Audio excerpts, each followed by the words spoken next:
আসসালামু আলাইকুম। আজ আমরা দেখতে চলেছি পৃথিবীর ইতিহাসে ঘটে যাওয়া 5টি ভয়াবহ বৈজ্ঞানিক ভুল, যেখানে রয়েছে একটি বড় পারমাণবিক চুল্লি বিস্ফোরণ, একটি ভুল ঔষধ প্রয়োগ যার ফলে জন্ম হয়েছিল হাজার হাজার বিকলাঙ্গ শিশুর, ল্যাব থেকে ছড়িয়ে পড়া একটি ভাইরাস যা কেড়ে নিয়েছিল হাজার হাজার মানুষের প্রাণ, আর নাসার করা এমন একটা ভুল যা তাদের স্পেস প্রোগ্রামকে 3 বছরের জন্য থামিয়ে দিয়েছিল।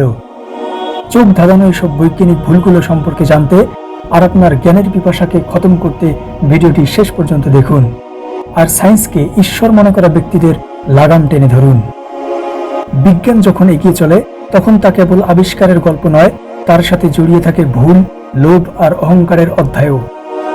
আজ আমরা জানব ইতিহাসের 5টি ভয়ানক বৈজ্ঞানিক ভুলের গল্প, যে ভুলগুলো শুধুই ভুল ছিল না, ছিল প্রাণঘাতী। লিস্টের 1 নম্বরে রয়েছে চ্যালেঞ্জার মহাকাশযান বিস্ফোরণ। ফ্লোরিডার আকাশের দিকে তাকিয়েছিল কোটি কোটি মানুষ মহাকাশযান চ্যালেঞ্জারের উড্ডয়নের অপেক্ষায়। সঙ্গে ছিলেন একজন স্কুল শিক্ষিকা, ক্রিস্টা ম্যাকলিফ। এটি ছিল ইতিহাস গঠনের মুহূর্ত, কিন্তু উড্ডয়নের মাত্র 73 সেকেন্ড পরেই মহাকাশযানটি বিস্ফোরিত হয়। 7 জনের সকলেই মারা যান। এটা মূলত ছিল রাজনৈতিক চাপ, অহংকার ও বৈজ্ঞানিক সতর্কতা উপেক্ষার ফল। ইঞ্জিনিয়াররা আগেই জানিয়েছিল ঠান্ডা আবহাওয়ায় ওরিং সিল ঠিকমতো কাজ করে না। সেই দিনটা ছিল তীব্র ঠান্ডা, তবে নাসা এই সতর্কতা উপেক্ষা করে চালিয়ে যায় মিশন। ফলাফল এক ভয়ঙ্কর বিপর্যয়। এই দুর্ঘটনা শুধু প্রাণহানি ঘটায়নি, নাসার স্পেস প্রোগ্রামকে 3 বছরের জন্য থামিয়ে দিয়েছিল। লিস্টের 2 নম্বরে রয়েছে চেরনোবিল পারমাণবিক বিপর্যয়। চ্যালেঞ্জারের 3 মাস পরেই আরেকটি বিপর্যয় ঘটে, এইবার সোভিয়েত ইউনিয়নে। তারিখ 26 এপ্রিল 1986। স্থান ইউক্রেনের চেরনোবিল পারমাণবিক বিদ্যুৎ কেন্দ্র। একটি নিরাপত্তা পরীক্ষার সময় কারিগরি ভুল ও নকশাগত ত্রুটির কারণে রিঅ্যাক্টরের শক্তি অনিয়ন্ত্রিতভাবে বেড়ে যায়। রাত 1:23 রিঅ্যাক্টর 4 বিস্ফোরিত হয়। এতে তৎক্ষণাৎ 2 জনের মৃত্যু হয়। তীব্র রেডিয়েশনে মৃত্যু হয় আরও 29 জনের। ভবিষ্যতে আরও হাজার হাজার মানুষ রেডিয়েশনের কারণে ক্যান্সারে আক্রান্ত হয় এবং ওই স্থান থেকে 3 লক্ষাধিক মানুষকে সরিয়ে নেওয়া হয়। ফলে তারা গৃহহীন হয়ে পড়ে। আজও এটি পরিত্যক্ত অবস্থায় পড়ে আছে।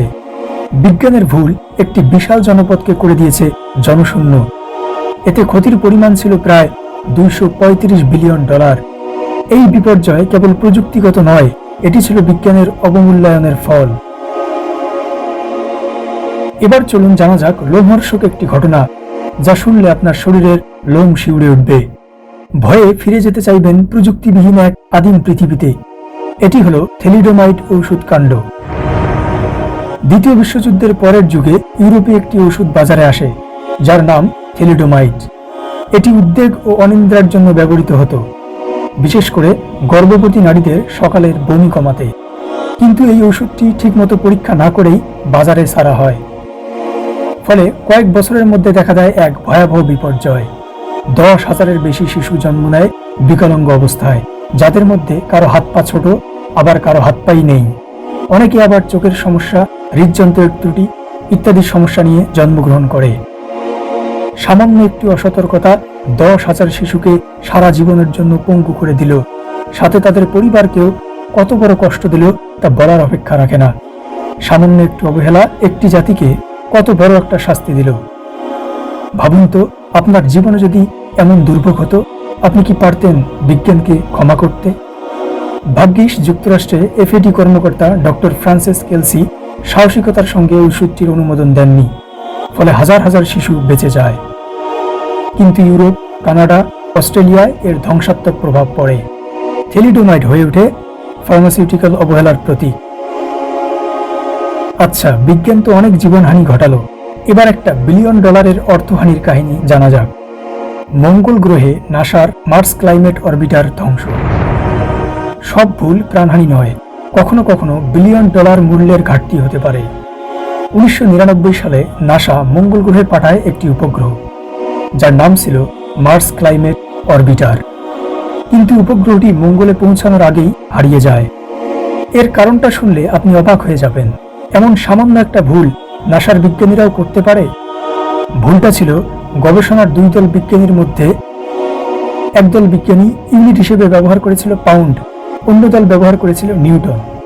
এই সামান্য ইউনিটের ভুলের কারণে তাদের অনেক বড় কষ্টের আর আদরের স্পেস যান অরবিটার মঙ্গল গ্রহের বায়ুমণ্ডলে ঢুকে পড়ার সাথে সাথেই উড়ে যায়। নাসা পরে স্বীকার করে এটা ছিল একটা কমিউনিকেশন গ্যাপ। এই ভুল শিক্ষা দেয় বিজ্ঞান যত উন্নত হোক না কেন, ছোট একটি ভুলেও ধ্বংস হতে পারে একটি বিলিয়ন ডলারের মিশন। বিগত বছরগুলোতে একটা ভাইরাস পুরো পৃথিবীকে কাঁপিয়ে দিয়েছিল, কেড়ে নিয়েছিল লক্ষ লক্ষ মানুষের প্রাণ আর ঘরবন্দি করিয়েছিল পুরো পৃথিবীকেই। আপনারা সবাই সেই ভাইরাসের কথা জানেন। এটি হলো শক্তিশালী করোনা ভাইরাস, যদিও আমরা করোনার থেকে শক্তিশালী। তো যাই হোক, ধারণা করা হয় চীনের কোনো একটা ল্যাব থেকে অসাবধানতাবশত এই ভাইরাসটি ছড়িয়ে পড়ে। অনেকে মনে করেন এটা চীনের একটা বায়োলজিক্যাল ওয়েপন। সাল 2020 নতুন এক ভাইরাস SARS-CoV-2 ছড়িয়ে পড়ল সারা পৃথিবীতে। লক্ষ লক্ষ মানুষ মারা গেল। কিন্তু প্রশ্ন ওঠে, এই ভাইরাস কি প্রকৃতি থেকে এসেছে নাকি ল্যাব থেকে ছড়ানো হয়েছে? চীনের উহানে অবস্থিত উহান ইনস্টিটিউট অব ভিরোলজিতে বাদুড়ের করোনা ভাইরাস নিয়ে গবেষণা চলছিল। কিন্তু যারা এই প্রশ্ন তুলেছিল যে এটি কি ল্যাব থেকে ছড়ানো হয়েছে, তাদের তখন ষড়যন্ত্রকারী বলা হয়েছিল। তাদের কথাকে গুরুত্ব দেওয়া হয়নি। এখনো ল্যাব থেকে ছড়ানোর শতভাগ প্রমাণ নেই, কিন্তু ভুলটা ছিল সেই প্রশ্নটাকে দমন করা। কারণ যেহেতু সেখানে বাদুড়ের করোনা ভাইরাস নিয়ে গবেষণা চলছিল, তাই সেটা ছড়াতেই পারে। সেই প্রশ্নকে দমন করে বিষয়টাকে অবহেলা করা হয়েছিল, যার পরিণাম আমরা সবাই জানি। এই অবহেলায় বিশ্ব হারিয়েছে লক্ষ লক্ষ মানুষকে। এই ঘটনা আমাদের শিখিয়েছে বৈজ্ঞানিক প্রশ্নকে অবহেলা করা মোটেও উচিত নয়। এই গল্পগুলো আমাদের শেখায় বিজ্ঞান যত মহানই হোক, তা মানুষের দ্বারা পরিচালিত, আর মানুষ ভুল করে। আর বিজ্ঞান যদি নিজেকে সংশোধনের সুযোগ না দেয়, তবে তার ফলাফল হয় মৃত্যু, ধ্বংস আর অনুশোচনা। কিন্তু প্রতিটি ভুলের পর আসে শিক্ষা, নতুন নিয়ম, শক্তিশালী নিয়ন্ত্রণ ও সতর্কতা। আমরা তখনই এগিয়ে যেতে পারি যখন আমরা ভুলকে স্বীকার করি এবং তা থেকে শিক্ষা নেই। মনে রেখো, বিজ্ঞানকেও বিশ্বাস অর্জনের যোগ্য হতে হয়। পরবর্তী ভিডিওতে কোন আজব ফ্যাক্ট সম্পর্কে জানতে চান, কমেন্টে জানান।